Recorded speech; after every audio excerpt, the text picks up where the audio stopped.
여러분 그 유인물을 제가 나눠드렸는데 4페이지로 되어 있죠.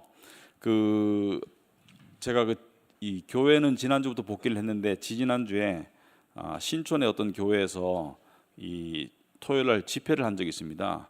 청년부, 대학부 해가지고 한 60명 정도 리더들을 모아가지고 이렇게 한 4시간 정도 집회를 했는데 복음과 진리에 관한 내용이었어요. 그런데 마지막에 이제 Q&A 시간을 했어요. 질의응답 시간을 가졌는데 한 사람이 물어봤습니다. 아주 중요한 여러 가지 한 7, 8개 질문들이 있었는데 그 중에 하나가 진리를 어떻게 그러면 계속 분별할 수 있습니까? 우리 그 얘기를 했었거든요. 여러분들이 설교를 들을 때, 책을 볼 때 또는 제가 그런 말도 했습니다. 이제 신앙은 자기 스스로 지킬 수 있는 능력이 돼야 된다. 분별력을 가져야 된다. 자기가 분별력을 가지지 못하면 이 사람이 이 소리 하면 이렇게 끌려가고 저 사람이 저 소리 하면 저렇게 끌려갈 것이다. 그러므로 지금 시대는 특별히 배운 사람들은 신앙을 잘 알아서, 기독교 진리를 잘 알아서 자기가 분별할 줄 알아야 된다. 근데 분별할 줄 아는 방법이 뭐냐 이거죠. 좋은 질문이죠. 여러분, 분별할 줄 아는 방법이 뭡니까?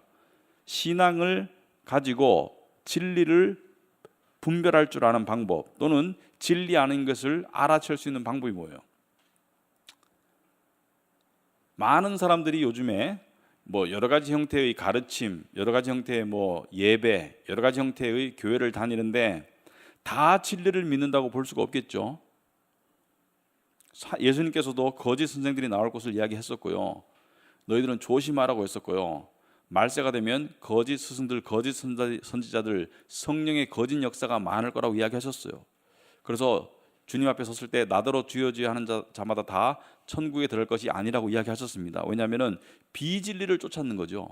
근데 진리와 비진리를 어떻게 구별하는가? 우리가 진리를 아는데 어떻게 분별력을 가질 수 있는가? 첫째는 여러분, 위조 지폐를 알려면 어떻게 해야 돼요? 진폐를 정확히 알아야 돼요.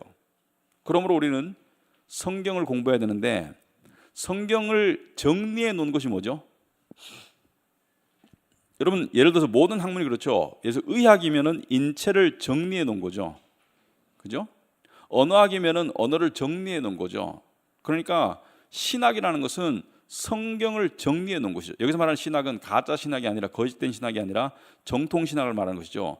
정통 신학은 진리를 정리를 해 놓은 거예요. 그러므로 신학을 알아야 된다. 그래서 우리 교회에서 조직 신학, 언약 신학, 여러 가지 신학 공부를 했었죠. 자, 그리고 두 번째, 저는 역사를 알아야 된다고 생각합니다.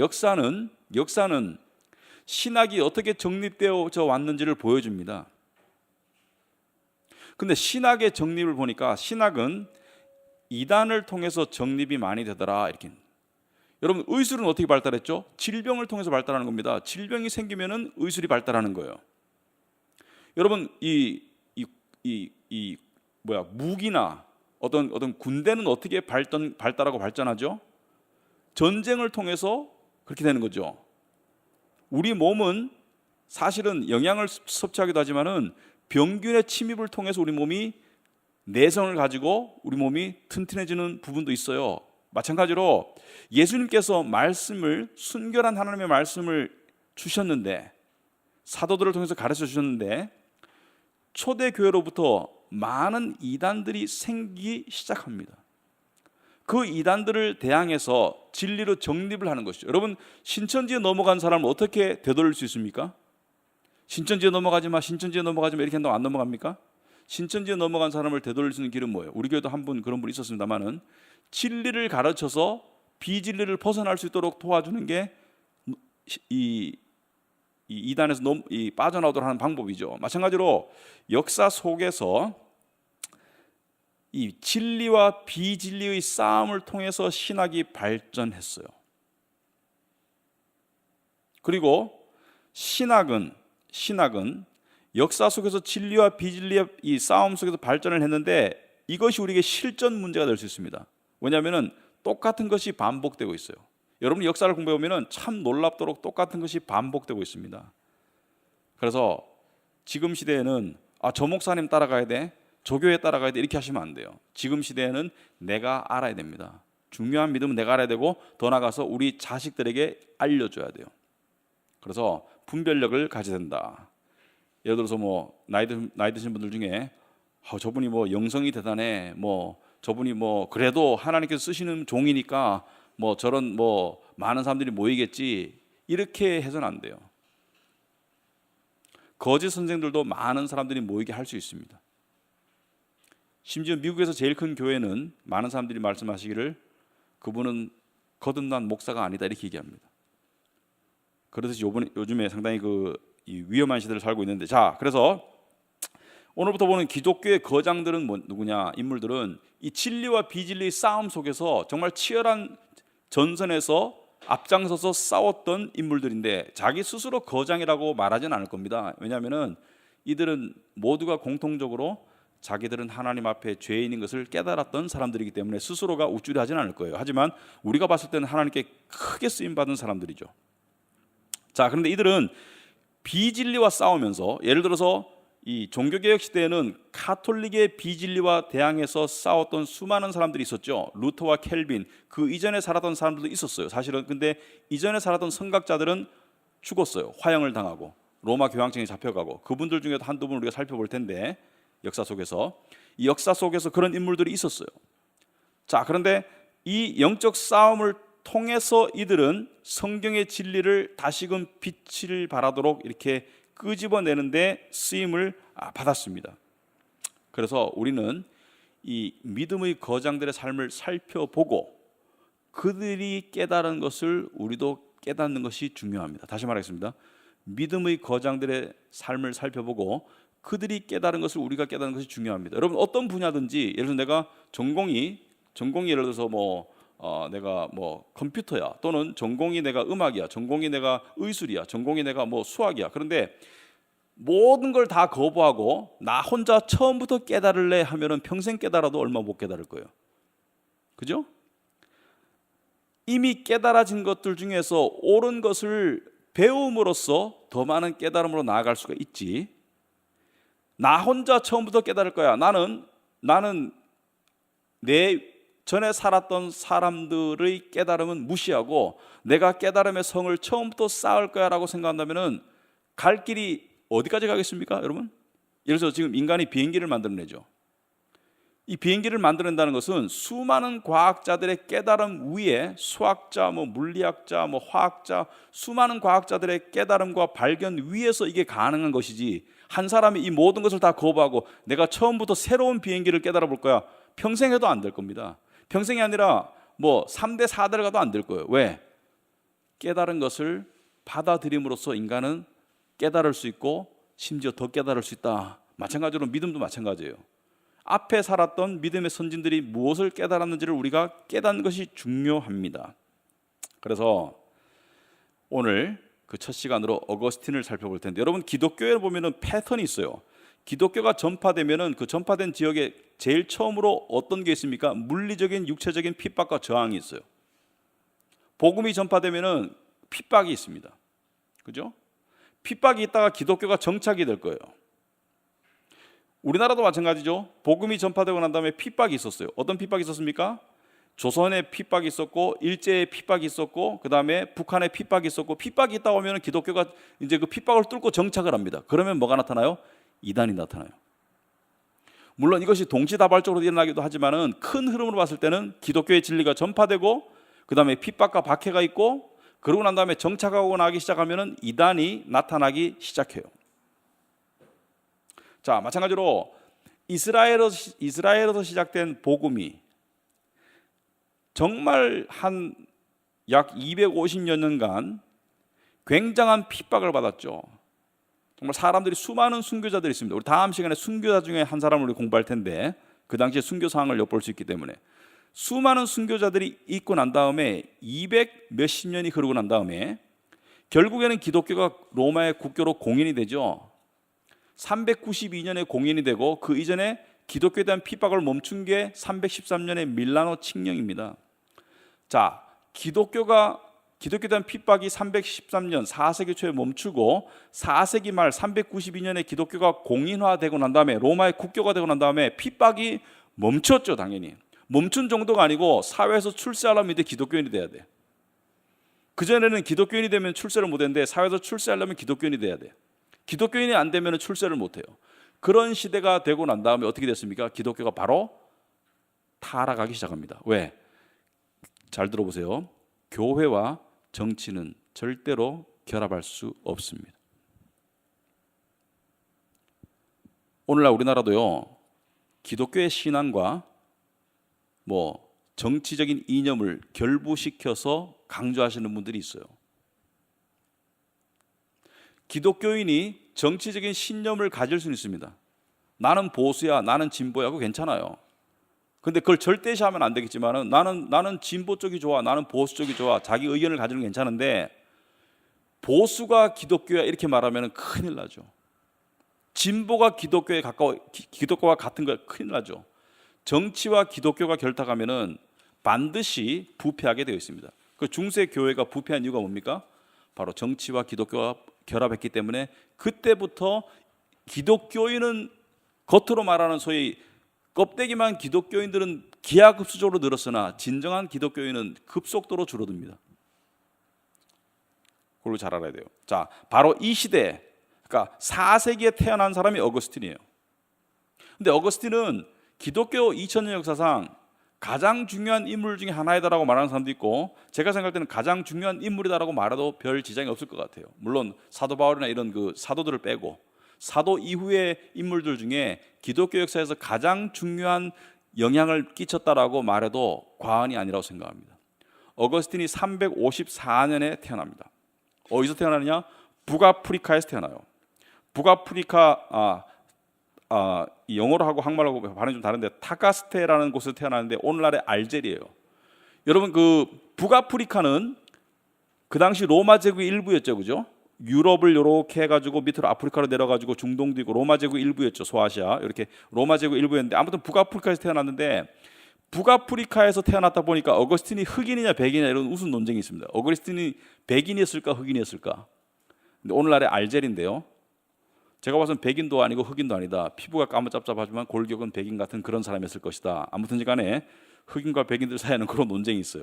그거는 사소한 이야기고. 자, 타가스테라는 도시에서 354년에 태어나는데 아버지는 이교도인이었어요. 이교도인이라는 것은 아버지는 믿는 사람이 아니었어요. 기독교인이 아니었어요. 그래서 아버지 파트리키우스는 이교도인이었고 어머니 모니카라는 이름 들어보셨어요? 모니카? 어거스틴의 어머니 모니카. 모니카는 독실한 기독교인이었어요. 어느 정도냐면은 굉장히 신앙심이 두텁고 경건했던 기독교인이었기 때문에 자식을 위해서 굉장히 기도하고 하나님께 정말 간구했던 그런 인물이었습니다. 그래서 훌륭한 인물 뒤에는 훌륭한 어머니가 있다. 어거스틴에게도 해당되는 말이에요. 훌륭한 인물 뒤에 훌륭한 어머니가 있었다. 자, 그런데 이 아버지와 어머니 모니카, 특히 아버지도 그 당시에 이 중산층 집안쯤 됐습니다. 그렇게 귀족도 아니고 잘 사는 집은 아니었어요. 어거스틴이 태어난 집이. 그런데 그때나 지금이나 뭐예요? 교육열이 대단했습니다. 요즘도 사회적으로 진출하려면은 교육이 중요하죠, 그죠? 교육이 개천에서 용나는데 쓰임을 받죠.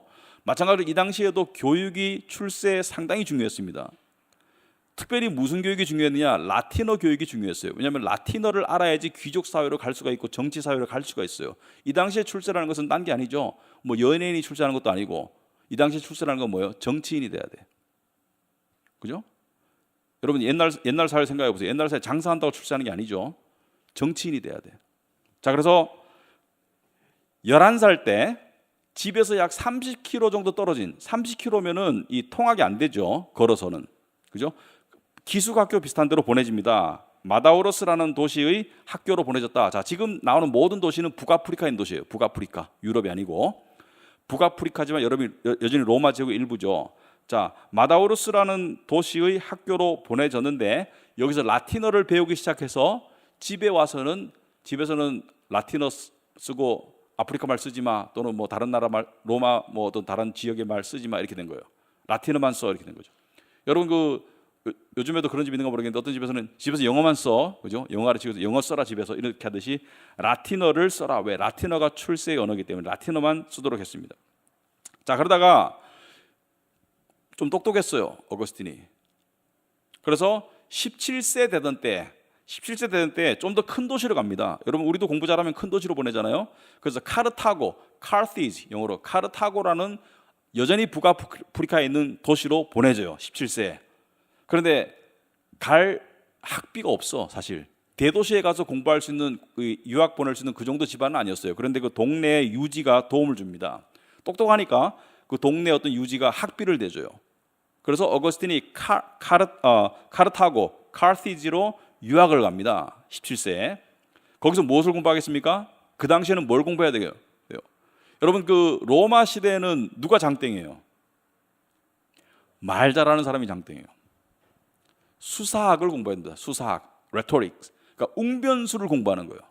지금은 뭐 웅변술과 이런 게 없지만은 이 당시에는 말 잘하는 사람이 장땡이야. 예를 들어서 이 당시에는 그 철학자들이 존중을 받고 정치인들이 존중을 받았는데, 철학자 정치인들은 뭐예요? 말 잘하는 사람들이 소크라테스, 플라톤, 아리스토텔레스, 그리고 뭐예요? 이 사도 바울이 로마에 전도할 때도 보면은 뭐예요?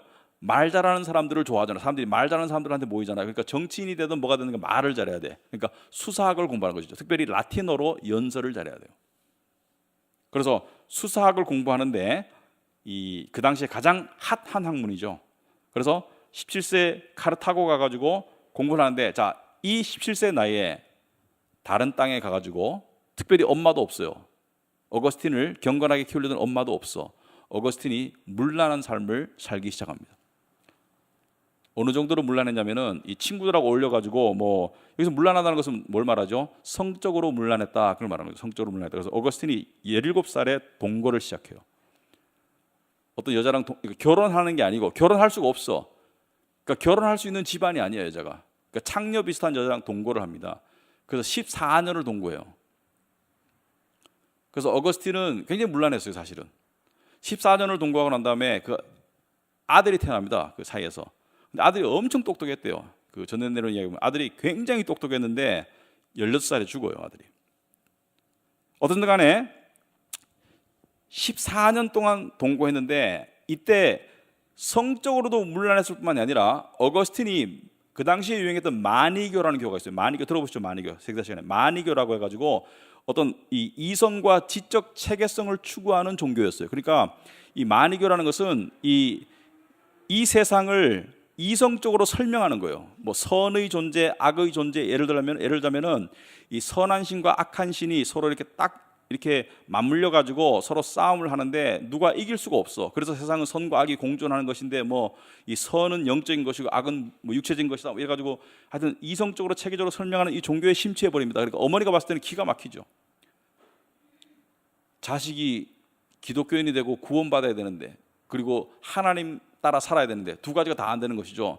이단 종교를 믿으면서 문란한 생활에 빠졌어요. 어머니 마음을 아주 아프게 합니다. 자, 그런데 그렇게 살다가 384년에, 그러니까 그 뭐 동거를 시작하고 한 14년쯤 됐을 때 384년에 어디로 가요? 이제 이 아까 카르타고에서 이제 공부하고 난 다음에 이제는 어디로 진출하겠습니까? 이제는 유럽으로 건너가 가지고 로마 제국의 밀란이라는 곳으로 가요. 밀란. 좀 더 큰 도시, 좀 더 성공을 향해 나아가는 도시 밀란에 가가지고 교수 자리를 얻습니다. 저명한 어떤 수사학 교수 자리를 얻게 돼요. 그런데 이 자리는 아주 중요한 게 정치인으로서 성공할 수 있는 관문이었어요. 그러니까 세상적으로 보면은 탄탄대로를 가고 있는 거예요, 지금. 세상적으로는 성공 가도를 가고 있는 거예요, 지금. 똑똑하기 때문에, 말 잘하기 때문에, 많이 배웠기 때문에.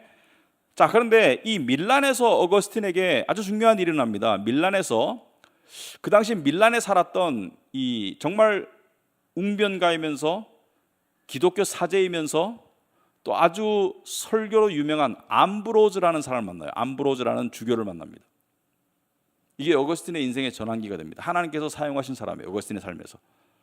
자, 문란한 삶을 살면서 이단 종교를 믿으면서 세상적으로 성공 가도를 달리던 사람이 밀란에 가가지고 암브로즈를 만나는데, 이 암브로즈에게도 이 어거스틴을 좋아하는 마음이 들었어요. 왜냐하면 너무 똑똑하니까. 아직 기독교인은 아니지만 보니까 정말 똑똑해요. 그리고 정말 지적 추구가 있고, 그리고 어거스틴이 한 가지 특징은 뭐냐면은 이 우주의 원리, 기원, 인생의 의미에 대해서 알고 싶어하는 마음이 강했어요. 종교심이, 종교적 어떤 추구가 강했습니다. 아무튼 간에 어거스틴의 아버지가 나중에 죽고 난 다음에 암브로즈가 어거스틴을 양자로 삼을 정도로 둘 사이가 돈독했습니다. 자, 이때 밀란에서 약 2년을 보내게 됩니다. 384년에서 386년 정도까지 2년을 보내는데 이때가 어거스틴에게 정말 인생에서 큰 변화가 옵니다. 문란했던 어거스틴이 여전히 문란한 삶을 살고 있어요. 예를 들어서 이 밀란에 갔을 때 어머니 모니카가 따라왔어요. 어거스틴을 따라와가지고 계속 이제 어거스틴을 권유합니다. 헤어져라. 뭘 권유하겠습니까? 지금 동거하는 여자랑 헤어져라. 사실은요, 결혼시키지 동거해가지고 애 가지는데 왜 헤어지라고 했을까? 근데 그 당시에 문화 풍습상 결혼이 안 되는 그런 관계였는가 봐요. 아무튼 간에 어거스틴을 권유해가지고 어거스틴이 이 여자와 헤어지도록 만들어요. 성공해요. 그래가지고 31살 때 부잣집 상속녀하고 약혼을 합니다. 31살 때. 여기 여자분들이 좀 놀라실지 모르는데 어거스틴에 대한 존경심이 좀 살할 수 있는데 그 약혼녀 나이가 10살이야. 그런데 그 당시 로마법에 의하면은 최소한 12살이 돼야지 시집을 갈 수가 있어. 야, 요즘보다 좀 더 심하죠. 요즘 몇 살이에요? 시집 갈 수 있는 나이가? 18? 19? 확실히 모르겠는데 아무튼 간에 로마법에 따르면 12살이 돼야지 시집을 갈 수 있기 때문에 10살짜리와 정원해 놓고 2년을 기다려야 돼. 그죠? 지금 동거녀랑 헤어졌어. 14년 동거녀랑 헤어졌는데 그 2년을 못 참고 또 첩을 얻어요. 존경심이 사라졌습니까? 또 첩을 얻어요. 자, 그런데 생각해 보세요. 암브로즈를 만났어. 근데 암브로즈의 설교를 들었습니다. 어거스틴이. 암브로즈가 워낙 유명하니까 그 당시에는 그 설교가가 존경받던 시대죠. 왜냐하면 로마가 국교가 기독교니까. 수사하게 능하죠. 설교가죠. 존경받는 사제죠. 그러니까 암브로즈가 설교하는 교회 가가지고 어거스틴이 듣기 시작해요. 들어보니까 말씀이 귀에 쏙쏙 들어와. 아직까지 거듭나진 않았어요. 뭐가 시작돼요? 갈등이 시작되겠죠. 나의 현재의 삶과 기독교의 진리 사이에 갈등이 있는 거예요. 가장 큰 갈등은 뭐겠어요? 눈에 보이는 갈등은 내가 지금 아직 첩을 데리고 살고 있어. 결혼도 안 하고 첩을 데리고 두 번째 첩을 데리고 살고 있어요. 엄청난 심적 고대를 느낍니다. 엄청난 죄책감에 시달리기 시작해요. 그래서 어거스틴이 이때 유명한 기도를 합니다. 잘 들어보세요. 하나님 저에게 정결의 삶과 자제력을 주소서. 하지만 벌써 주지는 마소서. 이해가 돼요? 정결의 삶과 절제의 자제력을 주소서. 하지만 지금은 주지 마세요. 이런 거죠. 하나님 돈의 욕심을 제거해 주소서. 하지만 지금은 제거하지 마세요. 이런 거죠. 자, 어거스틴의 이 이야기는 우리가 많이 알려져 있어요. 어거스틴의 어린 시절의 삶, 또 어머니에 대한 이야기, 또 청년기, 나중에 어떤 이 죄와의 갈등 또는 회심, 또 신학자로서의 삶, 왜 우리가 잘 알 수 있을까요? 어거스틴의 유명한 책이 있죠. 책 중에 하나가 뭐예요? Confessions, 고백이라는 책이 있죠. 고백. 어거스틴이 쓴 자서전입니다. 자서전. 그 자서전이 다 기도문이에요. 기도문. 하나님께 드리는 기도문인데 이 속에서 적나라하게 자기를 까발려요. 어거스틴이. 그러므로 우리는 어거스틴의 삶을 잘 알 수가 있어요. 어떤 간에 어거스틴의 이 회심의 기록이 고백이라는 곳에 회심의 기록이 잘 나와 있어요. 자, 어거스틴은 지금 첩을 데리고 있어요. 그죠? 그리고 지금 암브로즈의 설교를 들으면서 고뇌하고 있어요. 그리고 성경도 조금씩 읽기 시작했어. 자, 하나님의 말씀이 들어가니까 이제 괴로움이 시작됐겠죠. 자, 그런데 어느 날 어거스틴이 알리피우스라는 친구하고 어떤 정원에 갑니다. 정원에 가가지고 앉아가지고 이 로마서를 펴놓고 같이 읽으면서 이렇게 토론을 하기 시작해요. 어거스틴이 아직까지도 거듭나진 않았지만 교회를 다니고 있고 설교를 듣고 하기 때문에 성경을 가지고 토론하는 것은 뭐 할 수 있는 것이죠. 그 당시에 성경은 굉장히 중요한 책이니까, 로마의 국교니까. 자, 알리피우스라는 친구와 로마서를 같이 읽으면서 복음에 관해서 토론을 하던 중에 갑자기 마음에 이 심령에 극심한 고통이 찾아와요. 저항할 수 없는 고통이 찾아옵니다. 그래서 고백이라는 책에 이렇게 기록을 하고 있어요. 갑자기 내 자신의 비참한 상황이 마음속 깊이 깨달아지면서 눈물이 폭포수처럼 쏟아지기 시작하였다. 자리를 박차고 일어나서 친구 알리피우스가 보이지 않는 한적한 어느 무화과 나무 밑으로 가서 마음 놓고 울었는데 이런 기도가 나왔다. 여러분도 회심의 어떤 극적인 순간에 인사를 믿을 수는 있는데, 어거스틴이 지금 지식으로만 알던 이 진리를, 하나님을 이제 마음으로 깨닫게 하는 거예요. 이 기도가 나왔어요. 오 주님, 언제까지입니까? 저를 향한 노여움을 거두어 주옵소서. 저의 죄를 기억하지 말아 주옵소서. 여기서 말하는 죄는 특별히 문란한 죄. 나의 죄로 인하여 아주 극심한 고뇌 가운데 울면서 기도하던 중에 어거스틴이 한 음성을 들어요. 이 고백에 보면은, 근데 이 음성이 소년의 음성 같기도 하고 여자의 음성 같기도 하고, 근데 이 음성이 이웃에서 나는 것 같기도 하고, 또 그 정원에 있던 애들 놀이터에서 애들이 놀면서 하는 소리인 것 같기도 하고, 하여튼 어거스틴이 분별을 잘 못해요. 무슨 음성인지를 분별을 잘 못합니다. 동네 아이들의 아이의 음성이 들리는데, 그 음성이 들리는데 그때 어거스틴의 마음속에 강한 확신이 들어요. 아, 이것이 신의 음성일 수 있겠다. 인간을 통한 신의 음성일 수 있겠다. 그런데 그 음성이 딱 두 마디를 합니다. 뭐냐면은 라틴어로 톨레 레게, 뭐예요? 집어들어라 읽어라. 집어들어라 읽어라. 그래서 이 음성을 듣고 어거스틴이 뭘 깨달았겠습니까? 바로 친구 알리오피스가 있는 곳으로 가가지고 뭘 집어들었겠어요? 로마서를 집어듭니다. 그리고 로마서를 들고 딱 펴서 제일 처음 읽은 구절이 바로 로마서 13장 13절 14절이에요. 로마서 13장 13절 14절에 이렇게 나와 있습니다. 낮에와 같이 단정히 행하고 방탕하거나 술 취하지 말며 음란하거나 호색하지 말라. 다투거나 시기하지 말고 오직 주 예수 그리스도를 옷 입고 정욕을 위하여 육신의 일을 도모하지 말라. 정욕을 위하여 육신의 일을 도모하지 말라. 어떤 사람들은 뭐 하나님이 세상을 이처럼 사랑하사 독생자를 주셨으니 이런 말씀으로 복음을 깨달은 사람도 있지만, 어거스틴은 뭘 깨달은 거예요? 하나님께서 말씀으로 분명히 뜻을 보이신 것이죠. 정욕을 위하여 육신의 일을 도모하지 말고 그리스도로 옷 입어라. 어거스틴아. 이 이야기를 듣고 난 다음에 어거스틴이 이렇게 기록합니다. 더 이상의 말이 필요가 없었다. 어거스틴의 고백에 나온 기록입니다. 더 이상 읽기도 전에 어떤 빛의 광선이 내 마음속에 스며들며 평안을 가져다 주었다. 모든 의심의 어두운 그림자가 완전히 걷히는 순간이었다. 기독교가 진짜일까? 아닐까? 진리일까? 아닐까? 그런 의심의 그림자가 걷히면서 어거스틴이 거듭나는 체험을 합니다. 그리고 어거스틴이 이 고백이라는 책에서 하나님을 향한 기도문을 이렇게 씁니다. 제가 당신과 함께 하지 않았을 때도 당신은 저와 함께 하셨습니다. 당신은 저를 부르셨고 외치셔서 저의 귀모금을 뚫어 주셨습니다. 당신의 빛의 번득임과 광채로 저의 눈을 뜨게 하셨고 저를 어루만져 주셔서 이제 저는 당신의 평강을 갈구하게 되었습니다. 당신을 위하여 저를 만드셨으며 당신 안에서 평안을 발견하기 전까지 우리의 마음은 쉼이 없고 끊임없이 요동칠 뿐입니다. 이 어거스틴의 유명한 구절이죠. 그리스도 당신 안에서, 하나님 당신 안에서 평안을 발견하기 전까지 우리의 마음에는 진정한 안식과 쉼이 없다는 것을 고백합니다. 무슨 말입니까? 이제 드디어 어거스틴의 영혼에 참다운 안식이 들어왔어요. 자, 그 뒤 어거스틴은 어떻게 했을까요? 여자 관계를 청산합니다. 지금 2년째 데리고 있던 또 다른 첩을 관계를 청산해요.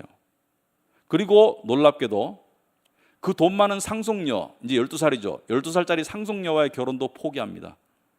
그리고 어거스틴은 그 뒤로 독신으로의 삶을 시작합니다. 대단한 결단이죠. 정욕에 불타던 사람이 모든 여자 관계를 청산하고 이제 결혼도 거부하는 거예요. 근데 이게 일설에 의하면은 어거스틴이 나중에 그 전에 동거하던 여자를 길에서 만나요. 만나니까 어거스틴 불러요, 여자가. 그러니까 어거스틴이 뭐라 대답인지 알아요? 어느 어거스틴을 지금 찾고 있니? 옛날의 어거스틴 아니면 지금의 어거스틴? 옛날의 어거스틴은 죽었다. 그리고 그냥 지나쳐 버립니다. 아무튼 간에 정말 획기적인 삶의 결단을 하고 그 다음에 387년에 약 33살의 나이로 암브로스한테 세례를 받아요. 이제 기독교인이 되었으니까 세례를 받고 그 다음에 388년에 약 34살의 나이에 이제 고향 아프리카로 돌아갑니다. 북아프리카로 어머니와 함께 돌아가는데 그 돌아가는 길에 어머니는 돌아가세요. 그런데 어머니가 돌아가시기 얼마 전에 아버지도 기독교인이 됩니다. 그래서 이 여인은 참 수십 년 고뇌의 삶을 살았지만 이교도를 믿는 자식과 또 방탕한 삶에 빠진 자식을 보면서 눈물의 기도를 수십 번, 수만 번 했던 이 여인이지만은 결국에는 아들도 구원받고 남편도 구원받는 것을 보고 세상을 떠나는 그런 축복을 받게 됩니다. 그리고 어거스틴은 북아프리카로 돌아가 가지고 이제 성경적인 지식도 있겠다, 또 지혜도 있겠다, 원래 똑똑하니까. 그리고 웅변수를 공부했으니까 설교도 잘하겠죠. 잘하니까 사람들 어떻게 해요? 사제로 안수를 주려고 하니까 어거스틴이 막 눈물로 거부합니다. 나는 안수 받을 자격이 없다고. 눈물로 거부하는데 사람들이 억지로 안수를 해서 어거스틴을 사제로 만들어요. 그래서 391년에 37살 되던 해에 북아프리카 히포라는 도시가 있어요. 히포. 그래서 히포의 어거스틴이라고 많이 알려져 있는 이유가 어거스틴의 출생지가 아니고요, 히포라는 곳에서 어거스틴은 사제로서 약 40년 가까운 삶을 살아요. 죽기까지. 그래서 히포에서 사제 중 하나, 그러니까 오늘날 말하면 부목사 중 하나로 임명되었다가 395년에 히포의 주교가 됩니다. 그러니까 북아프리카를 다스리는 주교가 되는 거예요. 높은 자리에 올라갔죠, 교회에서. 근데 395년부터 죽기 430년까지 35년을 주교로 섬깁니다. 그러니까 사제까지 합치면은 약 40년 가까이 성직자 생활을 하다가 어거스틴은 죽습니다. 약 76세의 나이로 죽어요. 옛날로 치면 좀 오래 살았어요. 자, 그런데 초대 교부들 중에서, 신학자들 중에서 어거스틴만큼 많은 자료가 지금까지 현존하는 사람이 드물어요. 어거스틴은 굉장히 많은 글을 썼습니다. 그런데 그 중에 상당수가 남아 있어요. 그래서 누군가 이렇게 말했습니다. 어거스틴의 모든 글을 읽었다는 사람은 거짓말하는 사람이다. 그만큼 방대해요. 설교도 약 350편이 남아 있어요, 원고로. 그러니까 어거스틴에 대해서는 공부가 충분히 될 수가 있습니다. 어거스틴의 신학, 어거스틴의 어떤 성경 지식, 어거스틴의 어떤 사상 다 공부를 할 수가 있겠죠. 자, 그런데 이 어거스틴은 많은 저수를 했는데 특별히 그 저수를 통해서 신학의 정말 체계적인 정립에 크게 쓰임받은 사람이고, 또 정말 이 성경 말씀을 바탕으로 정말 주옥 같은 어떤 신학을 뽑아낸 사람이에요. 성경에 다 있는 것이지만 그걸 정리한 사람이죠. 여러분 이런 사람 있죠? 수업을 들었어, 또 교재가 있어. 근데 정리의 왕 있죠. 정리의 왕. 중간고사 기간 되면은 딱 정리 노트가 돌아다니는데 정말 기가 막히게 정리한 사람이 있죠, 그죠? 딱 보면은 수업 내용이 딱 눈에 들어오는 사람. 어떤 사람은 정리했다고 했는데 봐도 무슨 말인지 모르겠는 사람 있죠. 어거스틴은 뭐예요? 정리의 왕이라. 성경의 지식을, 말씀을 정리를 탁 해가지고 했는데, 어거스틴이 그렇게 했는 이유는 첫째는 마니교라는 이교도를 대항해서 기독교를 변론하기 위해서 많은 저술을 했습니다. 그죠? 신학은 뭘로 발전한다? 이교도나 이단을 통해서 발전하는데, 또 어거스틴은 교회 안에 있었던 이단들을 향해서 저술을 해서 싸우는 가운데 많은 책을 짓는데, 어거스틴이 싸운 이단이 몇 가지가 있어요. 그런데 그 중에서 가장 어거스틴의 신학에 지대한 영향을 미쳤던, 하나님께 크게 쓰임 받았던 이단은, 그죠? 이단이지만 하나님께 크게 쓰임 받았던 이단은, 여러분이 이 이름은 알아주셔야 돼요. 펠레이지어스입니다. 펠레이지어스. 우리말로 펠라기우스라고 그러더라고요. 펠라기우스. 여러분 네이버에 쳐보시면은 쭉 자료가 뜰 거예요. 기독교인이면 알아야 되는 사람이에요. 따라해봅니다. 펠라기우스. 영어로는 펠레이지어스, 그죠? 펠레이지어스인데 이 사람 꼭 알아야 돼요. 굉장히 기독교 역사에서 나쁜 쪽으로 굉장히 유명한 사람이야. 굉장히 쓰임받은 사람이야. 그런데 인간적으로 나쁜 사람은 아니에요. 오해하지 마세요. 인간적인 사람이 진리를 거부하는 사람이 참 많아요. 자, 펠라기우스는 어떤 사람이냐? 영국 출신의 기독교 사제입니다. 사제. 그러니까 말하자면 오늘 말하면 성직자예요. 이 사람이 약 360년에 태어났어요. 정확히는 잘 모르는데 360년에 태어났어요. 그리고 418년쯤 죽었다고 추정이 되니까 한 58세 정도? 58년도 살았는데, 하여튼 여러분 요즘도 성지순례라는 게 있습니다. 전 아직 못 가봤는데 뭐 성지순례 가시는 분들이 있어요. 근데 이 당시에는 전 세계에 있는 사제들이 어딜 가고 싶을까요? 어디 가고 싶겠어요? 두 군데를 가고 싶죠. 이스라엘과 로마. 그죠? 로마의 교황이 있죠. 가고 싶겠죠. 자, 그런데 영국은 더군다나, 지금은 영국이 뭐 옛날에 뭐 대영 제국, 지금 영국이 선진국이지만 옛날에 영국이 어때요? 저쪽에 유럽에서 떨어진 섬나라죠. 영국 섬나라예요. 그러니까 이 유럽으로 건너기가 쉽지가 않습니다. 그런데 이 펠레이지어스가 이제 로마로 성지순례를 떠납니다. 언제? 405년에. 죽기 13년 전에 45세 때 성지순례를 떠나는데 대단한 기대를 하고 가요. 왜?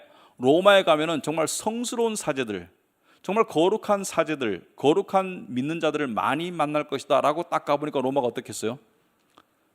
5세기 초니까 기독교가 국교가 된 지가 이미 한 뭐 10여 년 흘렀고 공인된 지는 한 1세기 지나고 하니까 어떻게 되겠어요? 타락했겠죠.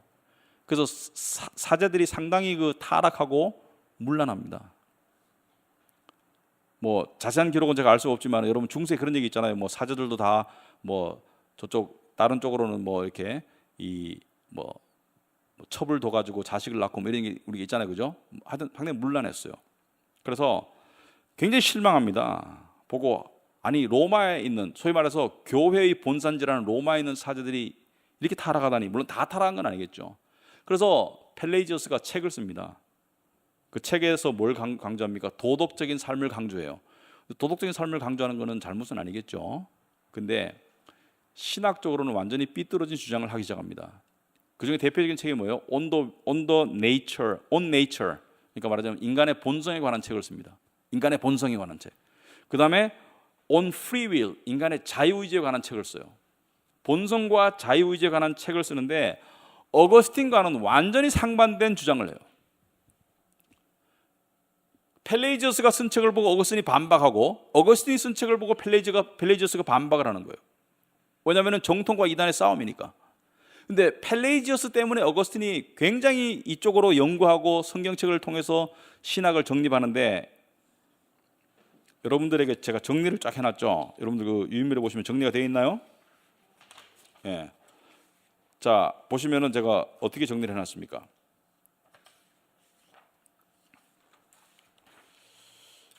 자료를 제가 보면서 좀 이야기를 하고 싶은데요.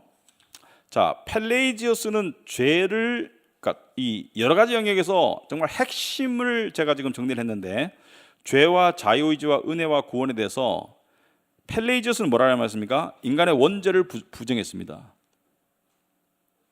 인간은 아담의 자손이지만은 죄를 가지고 태어나지 않는다라고 얘기했어요. 원죄가 없다. 죄의 본성이 없다라고 했습니다. 성경과 완전히 상반되죠. 그런데 왜 죄를 짓느냐? 왜 죄를 짓냐면은 다른 사람들의 잘못된 본보기를 따라하면서 죄를 짓는다, 이렇게 말했습니다. 부모나 또는 다른 사람들의 잘못된 본보기를 따라서 죄를 짓는다, 그렇게 주장을 하고, 자유의지에 대해서는 이렇게 주장을 했습니다. 이게 짧게 요약을 했지만은 이 두툼한 책이죠. 굉장히 방대한 분량을 요약한 거예요. 인간은 자유의지를 가지고 있고, 펠레이지어스는 자유의지를 굉장히 부각시킵니다. 이 자유의지를 가지고 하나님의 말씀을 따라 살 능력을 스스로 가지고 있다. 이 스스로 가지고 있다는 게 중요해요. 인간은 죄의 본성이 없고 원죄가 없고 자유의지를 가지고 하나님을 따라 살 수 있어. 하나님의 말씀만 주어지면 그 말씀대로 살 수가 있어. 이렇게 얘기한 거예요. 그래서 힘들기는 하겠지만 죄 없는 삶이 가능해. 죄 안 지는 완벽한 삶이 가능하다라고 주장해요. 그러면 하나님의 은혜는 뭐라고 주장을 했는가? 은혜는 인간이 자유의지로 말씀을 따라서 선한 삶을 사는데 도와주는 힘을 은혜라고 이야기합니다. 잘 들어보세요.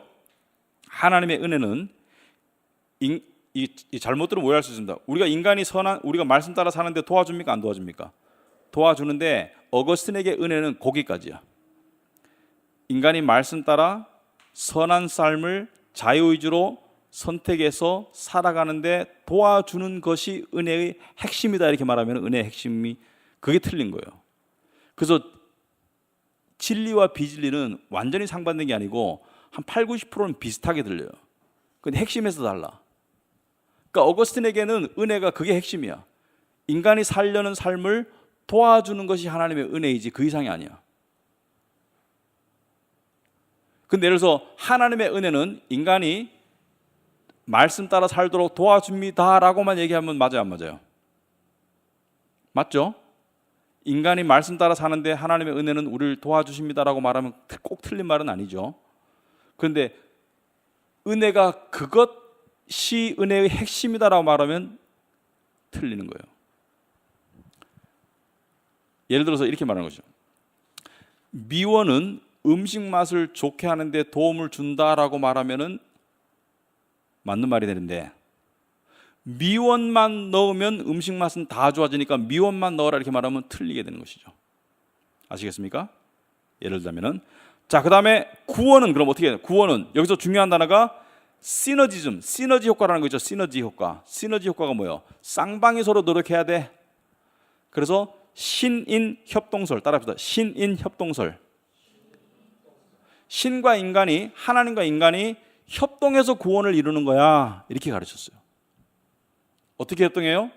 하나님은 예수 그리스도를 우리를 위해서 대신 죽게 하시고, 우리는 우리의 노력으로 선한 삶을 살고 죄 없는 삶으로 자유의지로 나가는 가운데 서로 그 노력과 하나님의 은혜가 합해져서 구원을 이루어 주는 거야 이렇게 가르치고 있어요.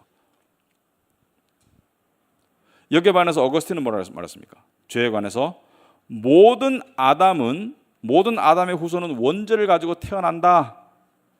로마서 5장 12절에 보면은 아담 안에서 우리는 죄의 본성을 물려받게 됩니다. 원죄를 가지고 태어나요. 그래서 죄의 본성이 우리 안에 있어요. 이것이 불공평하다고 말하는 사람이 있습니다. 불공평하지 않아요. 왜냐하면은 우리도 아담의 입장이었으면은 선악과를 따먹었을 거예요. 또 하나는 나는 부모가 백인인데 나도 백인이고, 나는 부모가 한국 사람 나도 한국 사람이 불공평하다 이렇게 말하는 건 말이 안 되죠. 부모를 닮게 되어 있죠. 자, 그래서 오직 예수 그리스도만 인간의 씨가 아니라 성령으로 잉태되시어 원죄가 없을 뿐이고, 죄는 인간의 본성이기 때문에 죄를 피할 수 없어. 그러면 자유의지는요? 어거스틴은 자유의지를 이렇게 설명했습니다. 여러분, 자유의지에 대한 정립이 됐나요? 어거스틴은 이렇게 정립했습니다. 인간이 자유의지를 가지고 있지만 타락 이전에는, 선악과를 따먹기 이전에는 하나님을 순종하고 선을 선택할 의지가 있었으나 타락 이후에는 선을 원하는 진정한 마음을 상실했다. 어거스틴은 자유의지를 이렇게 말했습니다. 자유의지는 인간의 본성이 자연스럽게 하고 싶은 게 자유의지다.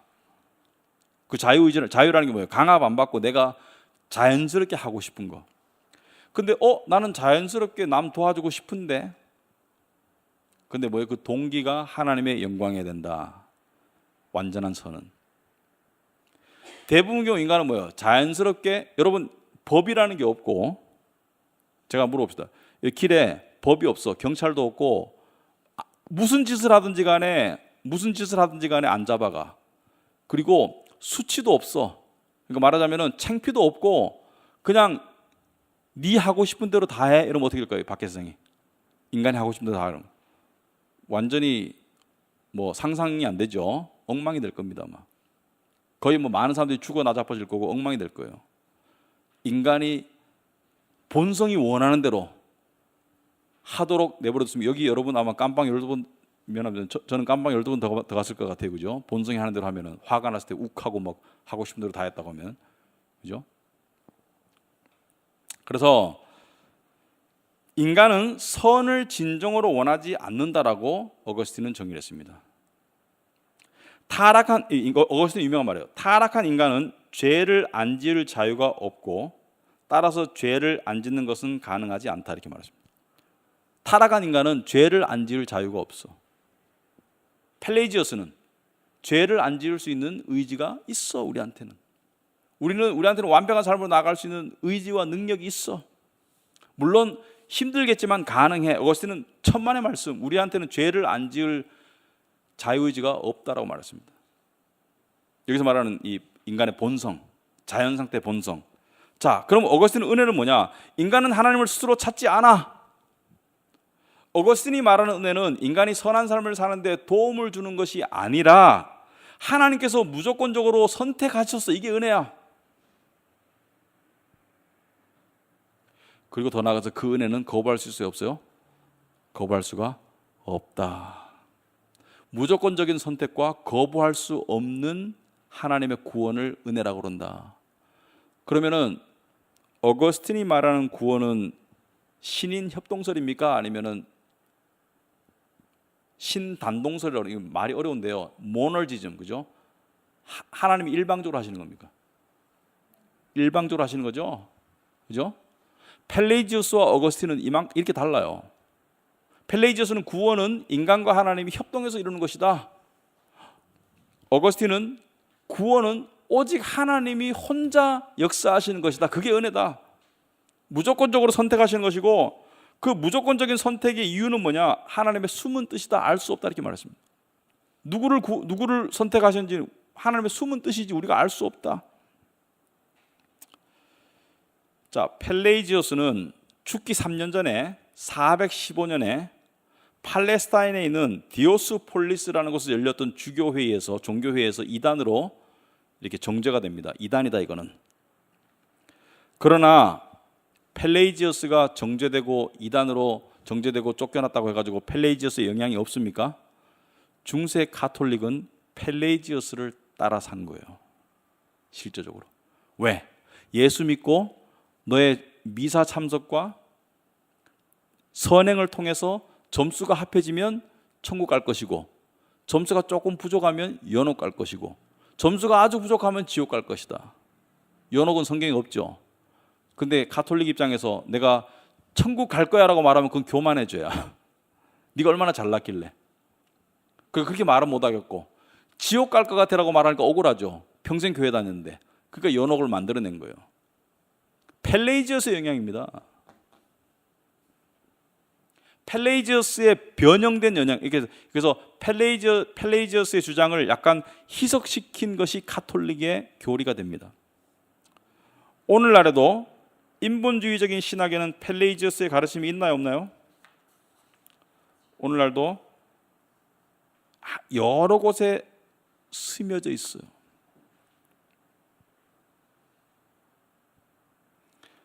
여러분, 제가 최근에 들은 이야기인데요.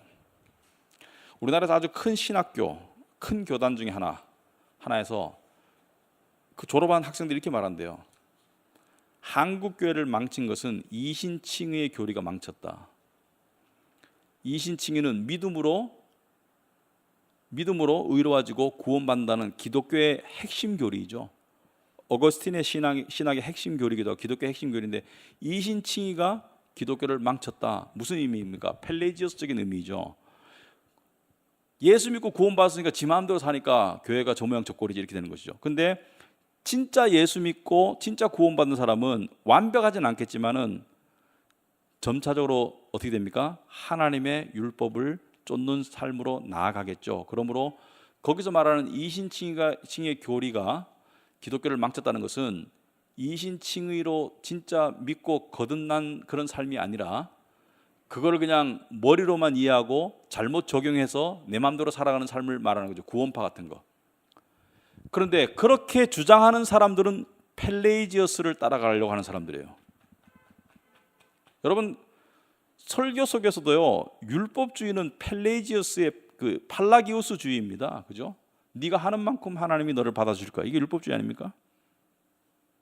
기복신앙도 율법주의의 변형이죠. 그럼 뭐예요? 하나님이 우리에게 복 주실 것이다. 왜? 자식이니까. 이게 진정한 신앙이에요. 내가 하는 만큼 복 주실 것이다. 이거는 펠레이지우스에 가까운 이야기를 하고 있는 거예요. 그러니까 우리 안에 스며져 있어요. 인간의 본성과 인본주의적인 어떤 그런 종교생활 안에 스며져 있다. 자, 어거스틴의 신학은 정말 나중에 종교 개혁의 근간이 됩니다. 켈빈과 루터가 누구를 통해서 그것을 전수받았겠어요? 어거스틴은 누구를 통해서? 성경책과 사도 바울. 정통신학의 뿌리인 거예요. 그러니까 사도 이후에 신학을 집대성한 사람이, 정통신학을 집대성한 사람이 어거스틴이에요. 그러니까 굉장히 중요한 거예요. 그러니까 켈빈과 루터도 어거스틴을 벗어나지 못했어요. 켈빈이 주장하는 거부할 수 없는 은혜, 하나님의 무조건적인 선택, 다 어거스틴의 교리에 나와 있는 겁니다. 물론 성경에 나와 있는 거고요. 어거스틴이 만든 게 아니죠. 성경의 교리죠. 자, 어거스틴은 후에 종교개혁의 근본이 됩니다. 그래서 수많은 사람들, 켈빈, 루터, 쯔빙글리 수많은 사람들이 어거스틴의 영향을 받죠. 지금도 그렇고요. 그렇다고 해서 어거스틴이 수많은 저수를 냈는데 다 옳았을까요? 다 옳지는 않을 수도 있겠죠. 왜냐하면 어거스틴이 여러분, 진리에는 제가 4가지 단계가 있다고 했습니다. 절대적으로 확신할 수 있는 거, 구원에 관한 거. 그 다음에 내가 내 스스로의 내 스스로의 선택이야. 나는 유아 세례를 선택해. 나는 커서 신앙 고백하고 세례받는 게 옳다고 생각해. 이거는 자기 확신이고 개인적인 확신이고, 그죠? 있을 수 있어요. 하나님께서 허용하신 거예요. 그 다음에 또 뭐가 있어요? 추측이 있을 수 있어요. 이러지 않을까? 천국 이런 곳이 아닐까? 추측할 수 있는 것이 있어요. 근데 이것을 절대시하면 안 되겠지만은, 근데 어거스틴이 여러 가지 저술을 했는데 재미있는 저술한 게 있어요. 어거스틴이 이 성적으로 상당히 문란했기 때문에 이건 그냥 이 재미로 들어보시기 바랍니다. 어거스틴이 나중에 진짜 이 신앙생활, 믿음과 인간의 삶에 관한 수많은 분야에 대해서 책을 씁니다. 근데 그 중에 어거스틴이 성에 관한 책을 써요. 근데 어거스틴이 그 책에 이렇게 주장합니다.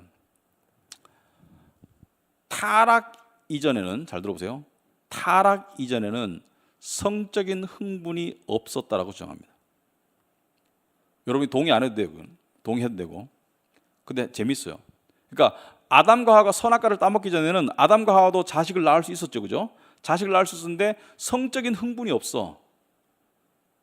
그런데 남녀가 결합할 수 있는 기능은 있었어. 자식을 낳기 위해서. 그래서 어거스틴은 성적인 흥분을 타락의 산물로 여겼습니다. 타락 이후에 성적인 흥분이 들어와가지고 자식 낳지 않는 그런 관계 속에서도 남녀 간의 결합을 하는 그런 죄를 저지르게 되었다, 이렇게 주장을 합니다. 어거스틴의 입장에서는 좀 일리가 있죠. 자기가 그렇게 살았으니까. 그래서 어거스틴이 이렇게 말합니다. 자식 다 낳은 사람이, 또는 자식 낳을 일이 없는 남녀가 결합하는 것은 성경적이지 않다, 금하는 것이 옳다라고 이야기했습니다. 그렇게 주장을 했어요, 어거스틴이. 자, 이거는 그냥 예외 이야기고. 자, 어거스틴의 또 하나의 지대한 업적 중에 하나는 그의 유명한 저서가 있는데 The City of God, 하나님의 도성이라는 책을 썼어요. 이게 굉장히 유명한 책입니다. 어거스틴의 유명한 책 중에 고백이 있고, Confessions, The City of God. 여기서 어거스틴은 뭘 주장했냐면은, 세상에는 인간이 만든 나라와 하나님의 나라가 있다. 하나님의 도성이 있다. 그런데 인간이 만든 나라와 하나님의 도성은 서로 결합할 수 없다. 일치할 수도 없고. 왜 이렇게 말했겠습니까? 로마가 기독교를 국교로 받아들였다고 해서 로마가 하나님의 나라가 될 수 없다라고 이야기한 거예요.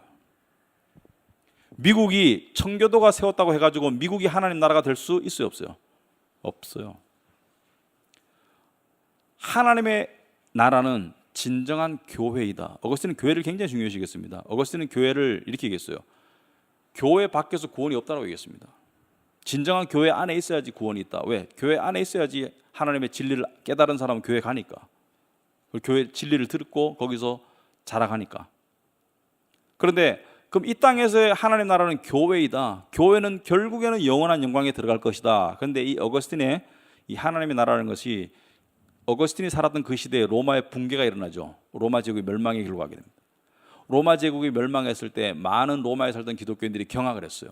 하나님의 나라도 멸망할 수 있나? 왜냐하면 로마의 국교가 기독교인데 로마가 이교도에 멸망하잖아요. 그죠? 이교도들이 침입해서 멸망시키잖아. 어떻게 하나님의 나라가 이교도한테 멸망할 수 있나? 어거스틴이 말해요. 로마는 하나님 나라 아니야. 우리 요새 정치적으로 그런 거 있잖아요. 대한민국을 하나님 나라로 만들어야 돼. 대한민국이 어떻게 하나님 나라 됩니까? 대한민국 사람에게 복음은 전해야 되지만 대한민국이 어떻게 하나님 나라가 돼요?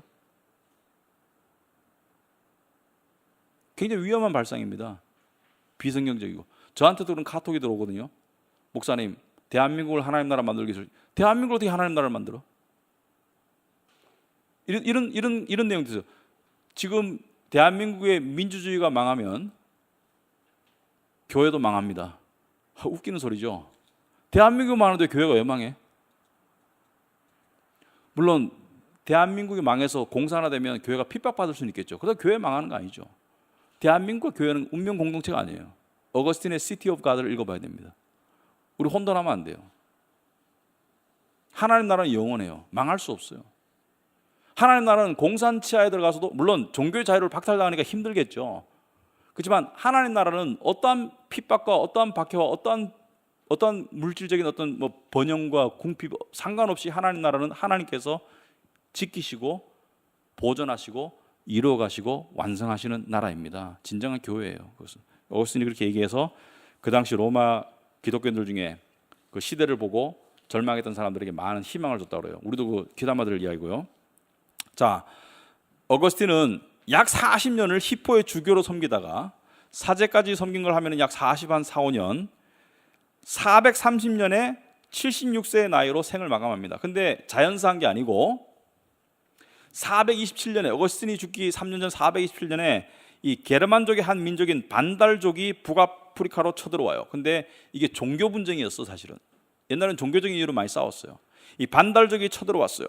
그래서 북아프리카의 피난민들이 전쟁을 피해 가지고 어거스틴 주교가 살고 있던 히포로 많이 왔어요. 그래서 어거스틴도 도망갈 수 있었어요. 더 안전한 곳으로 도망가라고 사람들이 권유했어요. 당신은 주교니까 더 안전한 곳으로 도망가세요. 지금 반달족이 쳐들어옵니다. 근데 어거스틴은 어떻게 했어요?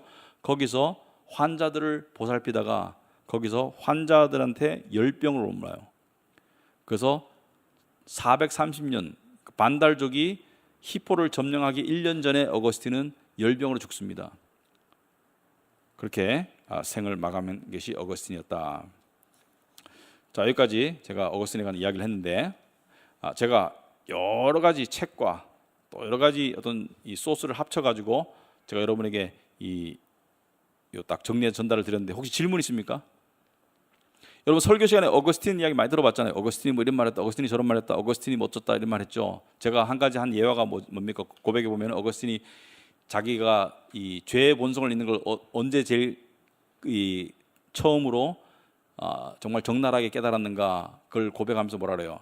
아주 어릴 때 학교 다니면서 자기는 먹고 싶지도 않았는데 배밭에 배를 서리해요 친구들하고.